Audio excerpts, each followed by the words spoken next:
Like most Black children across the diaspora, I have no idea who Boo Boo the Fool is. I don't know if Boo Boo is a him or a her. I don't know who named them Boo Boo or why they are considered a fool. I wonder if their name is just Boo Boo, or maybe their name is Boo Boo the Fool, kind of like how a Tribe Called Quest is called a Tribe Called Quest. But most of all, I wonder why my mama believes that I think she is this mysterious Boo Boo. Oh, you must think I'm Boo Boo the Fool. She still asks me to this day, although I am a full-grown adult and no longer afraid of the switch that she used to keep in her kitchen, but I still say an emphatic no, mostly because I still have no clue who that even is, but I can tell you who it ain't, and that's my mama. My mama ain't Boo Boo the Fool because she's played the fool too many times and she's heard it all before. My mama ain't no fool and she wasn't raising none either. Scorned and disappointed too many times to count, my mama refuses to be a fool. Won't let any more men wipe their feet on her back. No more letting things slide. My mama ain't Boo Boo the Fool, but she is bitter. And we all know that bitterness is just a byproduct of pain, a side effect of sadness. It's a bunch of disappointments rolled up into a big ball that sits in the pit of your stomach and infects the rest of your body like a cancer. My mama's bitterness ain't nothing but a broken heart. And when you are bitter and brokenhearted and raising daughters, you don't give them any other options besides hard truths. Ain't no use in crying over spilt milk. You better suck it up. You ain't got no friends in the world doesn't care about your tears. Telling childhood me that I just needed to get over it. Giving us what she called her bought lessons early. Number 1, all men lie.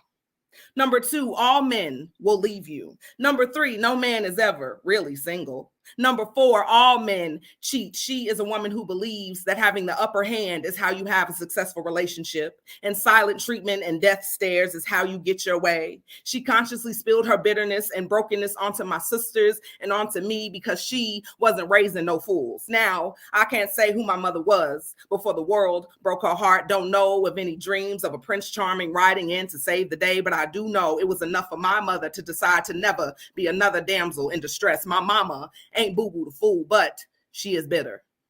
Filled with regret over the road not traveled, but we all know the road to hell is paved with good intentions. She only meant well. She only wanted to be loved, betrayed by my father, my sister's father before him, and who knows how many men in between. My mama was looking for love in the places we all look.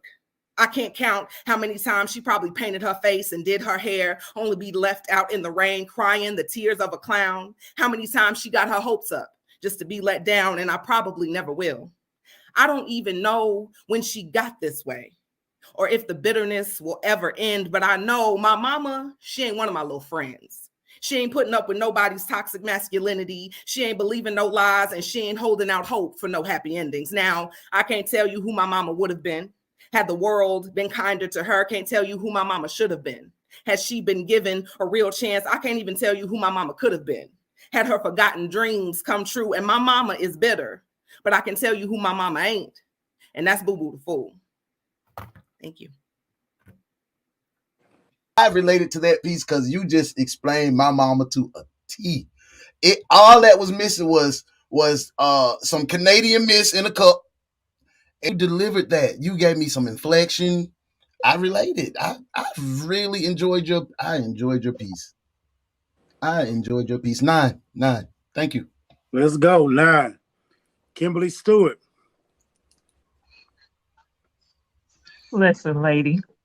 You don't know me. You don't know me. You know, this is why this piece resonated with me. I strived hard not to be your mama. And so, way to go with being able to touch anybody where they are. Either people are going to listen to this poem and say that was their mama, or people, like my pastor would say, either say amen or ouch. And I got to say both. I'm going to give you a 9.5. All right, 9.5. Let's go. You're almost there. I don't have any critiques. The poem was very well written. The beginning could have been a little shorter, but the poem was very well written. You made the point. There was an emotional connection. I'm Black. I have a mother. I also have heard of this Boo Boo the Fool. That being said, there's a place with emotional vulnerability that I wanted you to go in the performance. You didn't go there, but the poem is solid. You're a good writer. You're better than a good writer. You're a very exceptional writer. I just want you to emote more in the performance. You don't deserve an 8.4. You deserve a 9 point something, but I'm giving you an 8.4 because I want you to be upset enough to give me that performance. But you're an amazing writer. Which, as a mother, sometimes we need to know that it's okay to not always be perfect, not always be what society says is this wonderful mother. Sometimes we are weak, sometimes we slip. And to put that in a poem was clever, but it was also necessary, and I appreciated it. So my score was a 9. So we're gonna talk about mothers. Okay. All right. Okay. I'm gonna give it a 3. I'm gonna give it I'm kidding. She was right. All men do lie. I'm actually gonna give it an 8.8. Okay. Yeah, I'm actually gonna give it an 8.8 because this was the most complete poem I got today. This was the first time an artist actually introduced a poem today as though we weren't already in the middle of it for some reason. Like, you actually could have just walked on stage. I was talking to my neighbor and, you know what I'm saying, just chit-chatting, and I would have shut up and listened to your poem and not felt like a jolt of, did I miss something? Like, what's going on? Like, I actually walked in at the beginning of the movie this time because I love it when poems combine things that can make you laugh and cry. Because I think those are our most complete days. You know, they used to say, you know, you gotta laugh, cry, love, all that in a single day. And if I can do that in a single poem, then you can complete me by breakfast. And I appreciate that. You know what I'm saying? That mean I get time to go do nothing. So thank you.